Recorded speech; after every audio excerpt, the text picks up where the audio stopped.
Welcome to the Thinklings podcast, a conversation where good thoughts help renew the mind with the Word of God. I'm Charlie Carter, and I'm here with Tim Little and Andy Stearns. Let's jump into the conversation. Welcome to the summer. Thanks. I appreciate it. I'm thoroughly welcomed. Tim and I... Hey, hold on, listener. He just didn't say his normal thing because it's summer. That happened. It happened. Tim was like, it's the summer. I'm going to take a break from Hebrew. So don't let Andy Never. fool you. He's here, but he's not really here. I'm 'Cause here. where are you right now? I'm vocally here, but physically I'm on my honeymoon right now. Yes. And I'm having a great time, and the wedding went great. I'm sure you guys did a good job. And now I'm not thinking about the podcast at all. I'm off wherever I'm at, in an undisclosed Gallivanting. location. That's right. Gallivanting. Yes, and so... Adventuring. To remind our listeners what a summer episode is, we're going to have some announcements in a moment, but we do truncate the summer episodes just to make them a little bit easier since we do these, big, girthy podcast episodes the rest of the year for you. And listener, if you don't know, truncate is a fancy way of saying shorten. And so we'll have some announcements. We will have books in business where we really just have one main book, and then the other two will just share kind of small things. Or Also truncated. Truncated. Which means to shorten. Yes. There's no elephant horrendous. trunks. There's no trunks in a car. It's just shortened. And we're also going to shorten the rest of the podcast, Which where we just end with the devotional. is also to say truncated. Truncated. Did you know that the word spicy can mean multiple things? Yes. So let's get to announcements. Listener, Charlie has had bubbler. We are on bubbler again. And this is when Charlie gets really, really interesting. Excitable. And Tim it's forgets his moments like Hebrew. this that Tim is the wayfarer on the boat of the sailor, and he shoots the albatross with his crossbow. Dude, he's shot so many albatrosses. And we don't even know what that means. Okay, anyway. So we're doing, obviously, very well. And 200 for 200. We want to get to 200 reviews on Apple by our 200th episode. This will be like maybe 190th or so. And so if you have not left a 5-star review in Apple with a comment, has to have a comment to count, you should go do that. We're going to have a contest. When we get to 200, we are going to draw names from that pool of 200 people, and we're going to give things away. Remember that time we gave away the janky lamp? Oh man, that janky lamp. I was still surprised that we gave that away and someone really, really wanted it. I wonder how it's surviving. Oh, hey, if you have the janky lamp and you know who you are, let us know. Take a Send us picture, a- post it on our social media. Yeah, There we go. seriously. Tag us. Anyway, so 200 for 200, you should do that. And did you know that you could take your sibling's phone and you could log into Apple Podcasts on their phone and leave a 5-star review as if you were them? You're so And then when horrendous. they win a gift card or a shirt from the bookstore, you can get it. Because just they a don't thought. even know that they left the review. They don't.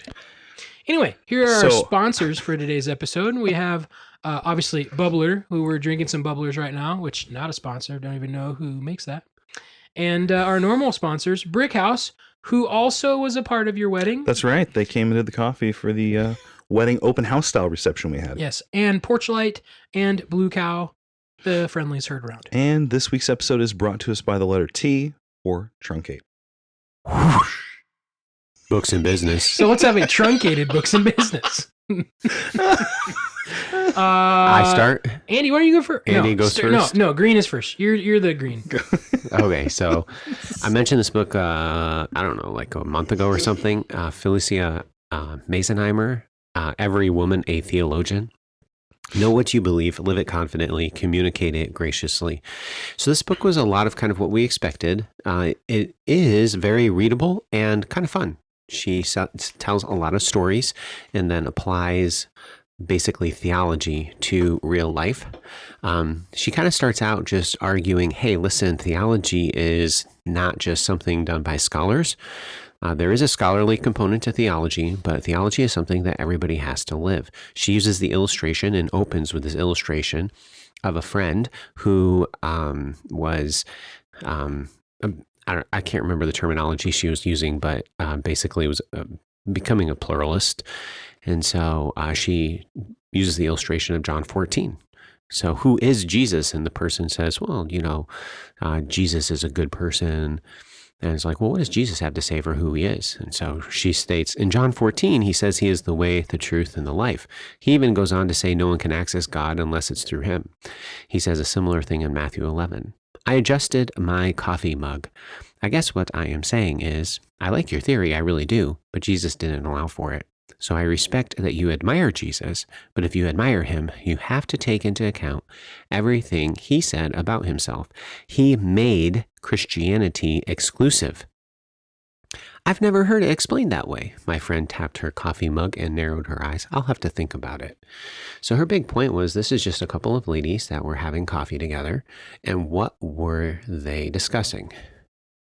Theology. So every woman a theologian. So she's encouraging ladies to know their theology. I have a whole pile of different footnotes and stuff in it. Deuteronomy 6:5. She has this interesting correlation between the heart and the mind, how Jesus adds the mind to it. So anyway, but anyway, the book is, I thought, pretty good. When it comes down to it, really controversial stuff. Well, what is HarperCollins? What is Thomas Nelson going to do? Punt, which is what we saw. You discussed the cosmology section. Yes. And she went through the various views and then never took a position. She never took a position. You were a prophet, man. I was. And so there's pros and cons to that. By Jove. What would be one of the pros? What would be one of the advantages to not taking a position and only presenting the different views? Well, what you can do is you can lay out the views, and you are informed, but you actually don't have to make a decision yourself on the views. Right. And then also, the audience who has differing opinions on which answer is correct will not have a problem with what you say. Right, exactly. So that's like the strategic pro. Right. So she hasn't offended anybody because, everybody can just say, yeah, well, that was my view and that's their view and whatever. She states, after explaining the views, each of these creation theories has its weaknesses, some scientifical, some biblical. See, and I just have a really hard time with that statement because you're saying theistic evolution has a weakness. Like the view is a weakness. Right. Like the entire, that's, anyways, you keep going. Sorry. No, I mean, that's part of the conversation. So she then states at the end, as we consider different creation theories, this is page 52, by the way, we must remember the consistent core doctrines we see in Scripture and church history. God created the world. He not only was there at the beginning, he is the beginning. I am the Alpha and the Omega, the first and the last, the beginning and the end. So she's basically taken all of these creation views and said, this is what we all agree upon. What? Just listening. Okay. So I'm going to then scan ahead. So, she goes through the different, theologies, theology proper, soteriology, Christology, pneumatology. I was interested what she would do with the whole doctrine of the Holy Spirit. What do you think she's going to do? It's going to be the same. You're going to lay out the positions on the charismatic gifts. You're going to say, could be any of these things. You're going to move on. And you are a prophet. I'm just not. Or he's not, because he doesn't have that gift. Oh, nice. Okay, so hey, it profits her to do her. That's like the word. Never mind. So, she states, this is page 121, my gifts are teaching and discernment. I use these gifts to serve the church by educating people about the Bible, directing them to spiritual disciplines, and discipling them one-on-one. So this is interesting because I was wondering what she was going to say about egalitarianism and complementarianism. Okay, we'll talk about that in the ecclesiology section. Oh, You'll boy. take a wild guess. I have no idea. I'm completely verklempt. I have not a clue. My friend Sarah has a gift of encouragement and mercy. She is full of compassion and quick to build up others with her words. My husband Josh has a gift of service or administration. He is gifted at organizing behind the scenes and executing detailed plans. The church needs all of us. The goal of Paul's list was not to systematize gifts into a neat little quiz. Well, I actually agree with that. I do like too. that. Yes. Those spiritual gift quizzes are No good. They're No almost good. as bad as personality quizzes, Mm-hmm. predictive indexes. So they're different. Anyway. Corporate wants you to figure out the difference. Okay. So, and I highlight that just because there's some good things in here that I do agree about. In fact, there's a lot of good things in here. Then she does mention, your understanding of these gifts is likely connected to your church's theological stance on them. Cessationist churches believe miraculous gifts have ceased in Christian practice. Continuationist churches believe the gifts of healing, prophecy, miracles, and tongues continue today and should be practiced to advance the gospel and edify the church. Let's quickly dive into each of these stances. So then she goes through cessationist, continuationist, and then what does she say? Well, she doesn't really take a view, but the way that she doesn't take a view is presenting problems with each of the views. Okay. Do you understand? Yep. So all of these have problems. You'll have to sort it out yourself. Yes, you have to sort it out yourself. Okay. So trying to bring us together around the same common theme. So in charismatic and Pentecostal church traditions, you'll see the miraculous gifts practiced in varying degrees. Some of these churches make the mistake of seeing the Spirit as if he only operates in sensational and exciting ways, i.e., they do it incorrectly. Now, skipping to the next paragraph, however, in non-charismatic, cessationist church traditions, Christians may fail to acknowledge the sovereignty of God's Spirit. Okay, so what's then the last paragraph? Continuationist churches must remember the Spirit brings order. Cessationist churches must not let their order prevent the Spirit's work.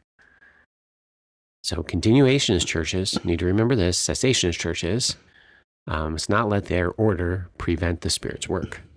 See, when you say it like that, you're making it sound like nobody knows the right answer, and we need to meet in the balanced middle. Right. And so they're basically writing at a level that both groups would be able to read from the book and then be edified. And she has set herself up as the judge over both. Right. Because she's not taking a position. Right. Okay, so that's pneumatology. Ecclesiology. Keep going. You're good.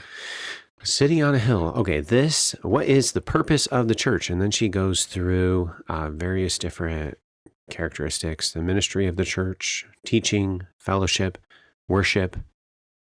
Okay, what is baptism? Is a sacrament of sanctifying grace from original sin.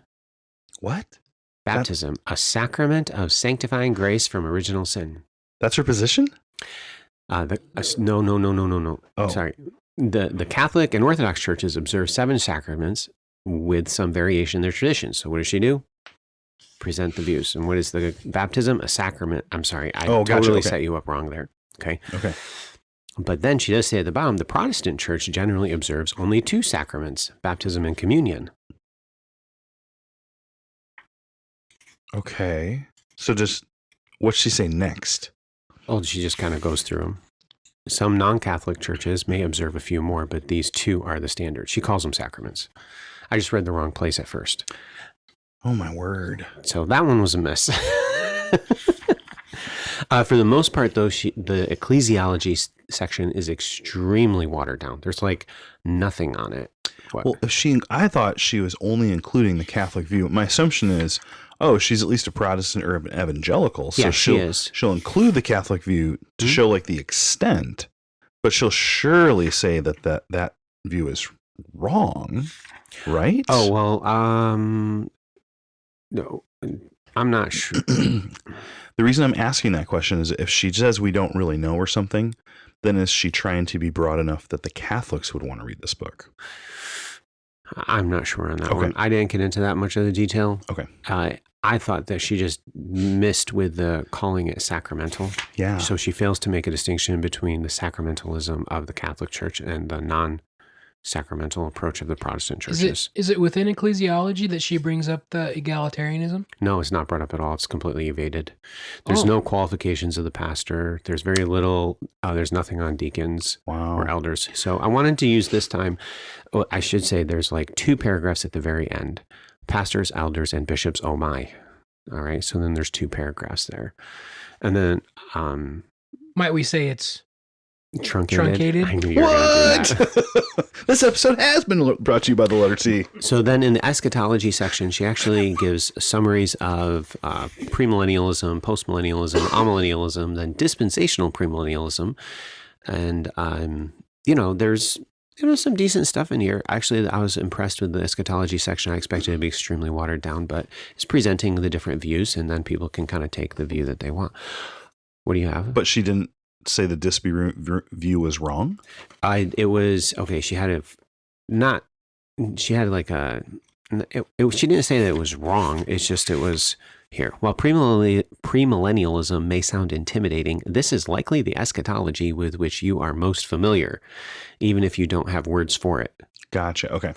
The premillennial viewpoint is the one popularized by the Left Behind series. However, it's not a standalone view. It comes from dispensational theology, which is why the more accurate term for this end times perspective is dispensational premillennialism. To put it simply, dispensationalism is a framework for understanding the history of God's interaction with humanity. That's accurate. Yeah. Okay, that's a good description. Right. But with dispensational, so I skipped several paragraphs, but with dispensational premillennialism, everything is a little more complicated. This is consistent with how dispensationalism views the entire biblical narrative. So that statement seemed like a slight. Yep. So what was missing in the eschatology section was a doctrine of hell. So there was really nothing on... In judgment? Yeah. Like in hell total? and judgment. Yes. Oh, that is not great. So this is where, how do you rate a book like this where there are a lot of really good things. It's very readable. It's not going on the shock stack. I don't think I can do that. It's not that bad. There are ladies that can read this and they would really benefit from it theologically. The problem is they have to realize what's missing in a doctrinal statement isn't about what's there. It's about what's not there. Right. So remember that when you're reading a book like this. So Every Woman a Theologian, I don't know, I might give it like a 1. I could see that book being as useful as the mentor guiding another person through that book. So if you were mentoring a lady and you were helping her go through systematic theology, that would be a generic enough book on the topic that you could use it. But I don't think you could. You'd be really careful. And then you'd be like, now that you've done this, we can pick. Yeah. And you pick some other systematic theology to go through. Within the church, too, to be able to say, okay, read this chapter and then read our church's doctrinal statement. And what differences do you see? Yeah. And to use that as a means of discipleship. Like a foil. Mm-hmm. Yeah. Yeah. So I only looked through the eschatology section, which is where I expected something on hell, and it wasn't there. So there might be something in the soteriology section. So I gotta be careful. Yeah. There we go. All right. Let's have a meditation on God's word. What? We have some many things, don't we? I don't know. Do you have anything for books and business? I'm sorry. I do. Sorry, wrong thing. My bad there. Quickly, back we go. Because it's truncated. Well, I know. Not really. That's like a normal B&B for Tim. Here's my truncated B&B. So this summer, for my books and businesses, by and large, I'm going to go through books by C.S. Lewis, and I'm going to do it by giving you good quotes from those books. And so this week, I'm going to highlight a book by C.S. Lewis called God in the Dock, Answers to Questions on Christianity. This is a book of essays, newspaper articles, etc., that Lewis has written on various topics. And it's nice because you can read a little essay here, there, or whatever. And I know I've referenced this before, but here's the quote. I love this quote. Happiness in Christianity is the topic. So he says this. Now, this is in the letter, so you want to read the whole thing. But which of the religions of the world gives to its followers the greatest happiness? While it lasts, the religions of worshiping oneself is going to be the best. As perhaps you know, I haven't always been a Christian. I didn't go to religion to make me happy. I always knew a bottle of port would do that. If you want a religion to make you feel really comfortable, I certainly don't recommend Christianity. I am certain there must be a patent American article on the market which will suit you far better, but I can't give you any advice on it. And I just like the fact that the feel-good Christianity out there that just makes you feel good and happy and assuages your guilt or whatever, he makes a really good point that just go get drunk. Just go drink something, take a Prozac or whatever. But Christianity's not designed that way. So that's just a taste of it. Yeah. So just going to really quickly mention soon. So it is tonight. I'm recording the last as a guest on another podcast, the Thinklings Variety Hour, and we're finishing up Perelandra tonight. I haven't been there for all of them, but I've been there for at least half of them. We've kind of broken it up into like 5 or 6, so I think I've been there for 3 or 4 of them. And so, yeah, those should be posting somewhere in the summer here.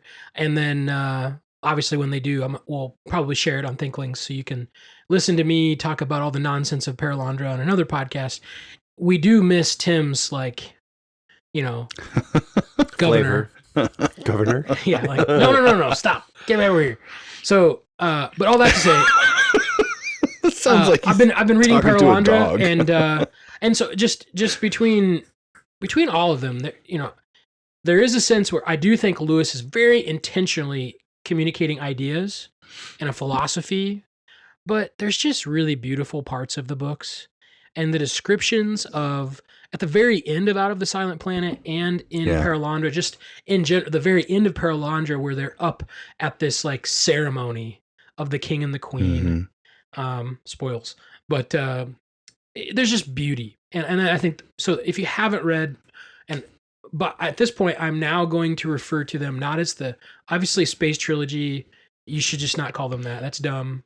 There's a whole discussion about why space is not space in the first book, so you can't call it space. I think minimum it's got to be the Ransom trilogy. However, it's not even a trilogy because you eventually find out that some of the demons, like Screwtape, are a part of that same universe. So there's actually 4 books that refer to Ransom. So I think the correct way to refer to it's not a trilogy at all. I think you should call it the Ransom Cycle. Yeah. And so that is now what I'm going to call it. But I've been doing a lot of reading in the Ransom Cycle for that podcast and other things. So Man, that really makes me want to read Screwtape again because I never would have picked up on that. I'm not exactly sure on the connection, but there's a connection between like Ransom and the devils there. Fascinating. All right, now for a final meditation on God's word. So today we're going to be in 2 Chronicles 33, and we want to look at King Manasseh. And part of why I thought about this is I have worked through this before, and I really, really enjoy this.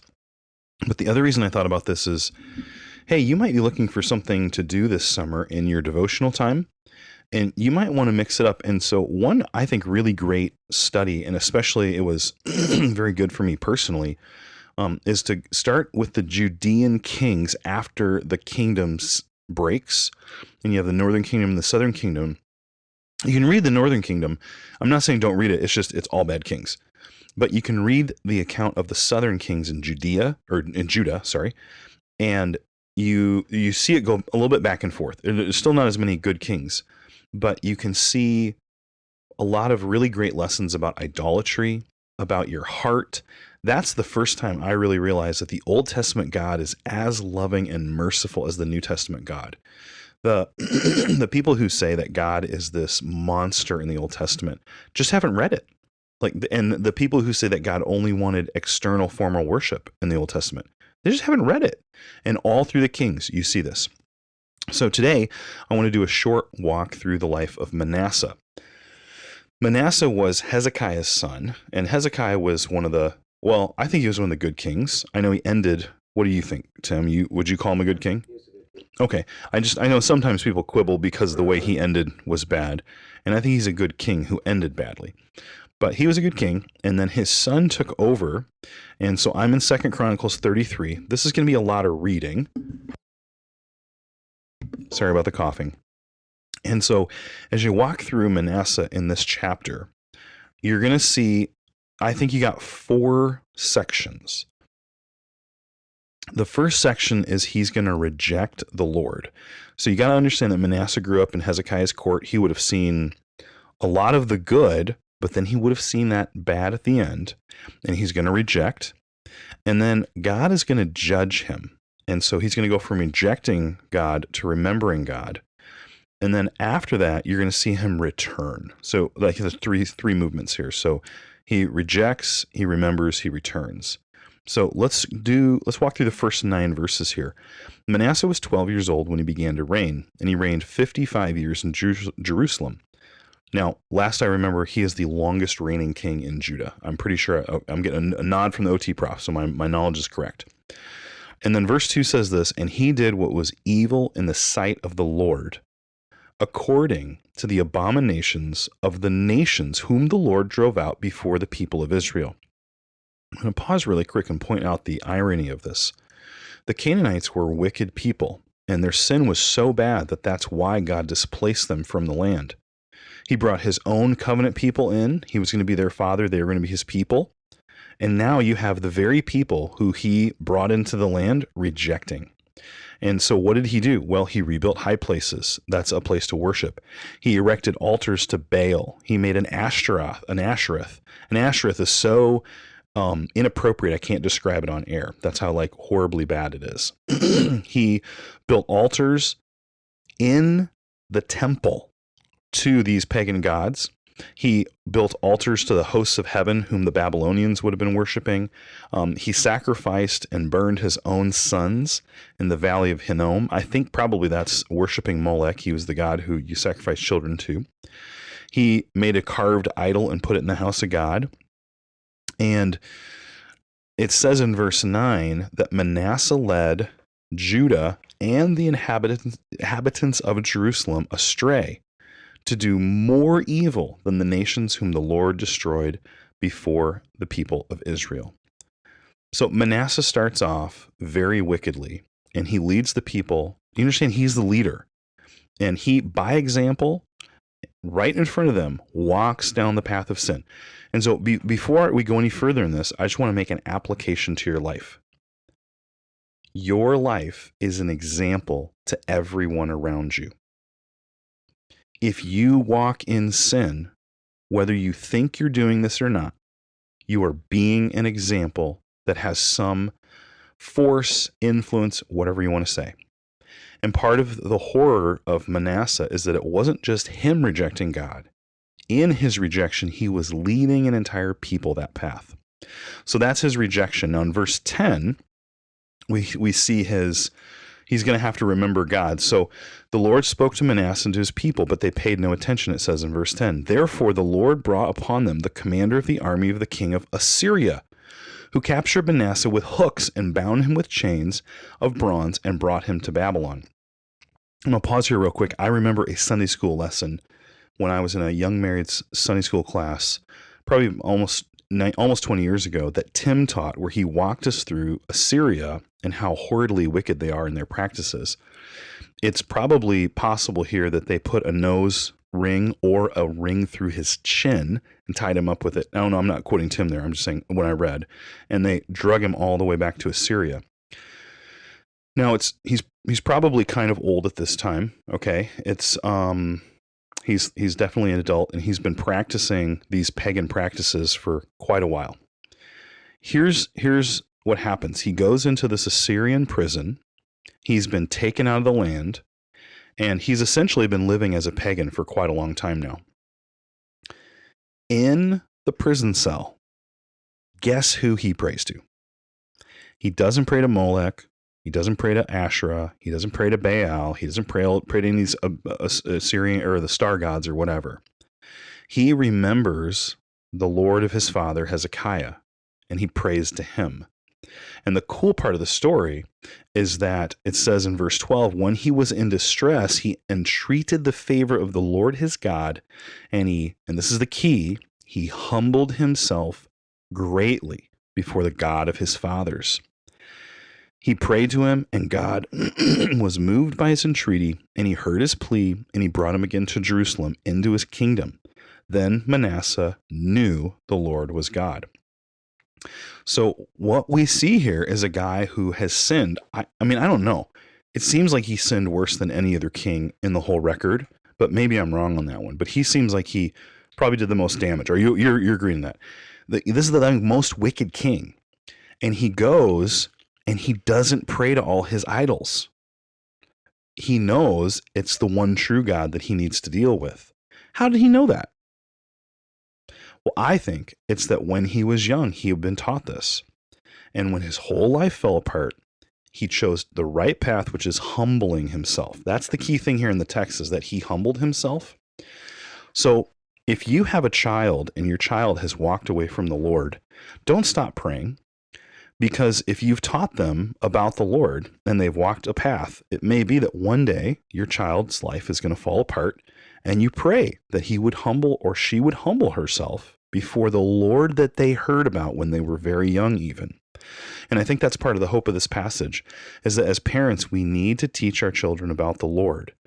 Even if they walk away, we have to let them know and teach them, because one day, perhaps they will turn back to that God.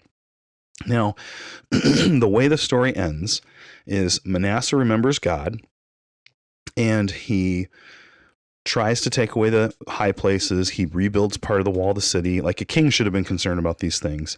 He took away foreign gods and idols from the house of the Lord. He also restored the altar of God and offered right sacrifices of peace offerings and thanksgiving.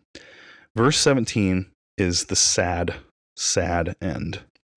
Nevertheless, the people still sacrificed at the high places, but only to the Lord their God. Now, the problem is that they weren't even supposed to be sacrificing there. It was supposed to be only at the temple. So I do think there's quite a bit of a returning to the Lord, but there's still some leftover work to do.